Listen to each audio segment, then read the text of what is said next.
25वीं कहानी। योगी राजा को और मुर्दे को देखकर बहुत प्रसन्न हुआ।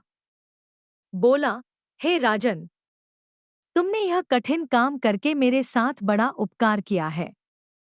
तुम सचमुच सारे राजाओं में श्रेष्ठ हो। इतना कहकर उसने मुर्दे को उसके कंधे से उतार लिया और उसे स्नान कराकर फूलों की मालाओं से सजाकर रख दिया।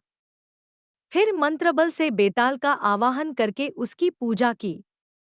पूजा के बाद उसने राजा से कहा, हे राजन, तुम शीश झुकाकर इसे प्रणाम करो। राजा को बेताल की बात याद आ गई। उसने कहा, मैं राजा हूँ, मैंने कभी किसी को सिर नहीं झुकाया।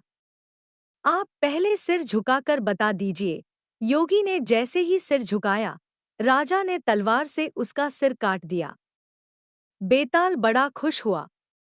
बोला, राजन, यह योगी विद्याधरों का स्वामी बनना चाहता था। अब तुम बनोगे। मैंने तुम्हें बहुत हैरान किया है। तुम जो चाहो सो मांग लो। राजा ने कहा, अगर आप मुझसे खुश हैं, तो मेरी प्रार्थना है कि आपने जो 24 कहानियां सुनाई, वे और 25वीं यह सारे संसार में प्रसिद्ध हो जाएं और लोग इन्हें आदर से पढ़ें। बेताल ने कहा, ऐसा ही होगा। ये कथाएं बेताल 25 के नाम से मशहूर होंगी और जो इन्हें पढ़ेंगे, उनके पाप दूर हो जाएंगे। यह कहकर बेताल चला गया।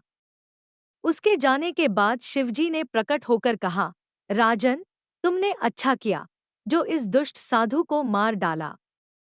अब तुम जल्दी ही सातों द्वीपों और पाताल सहित सारी पृथ्वी पर राज्य स्थापित करोगे। इसके बाद शिवजी अंतर्धान हो गए। काम पूरे करके राजा श्मशान से नगर में आ गया। कुछ ही दिनों में वह सारी पृथ्वी का राजा बन गया और बहुत समय तक आनंद से राज्य करते हुए अंत में भगवान में समा गया।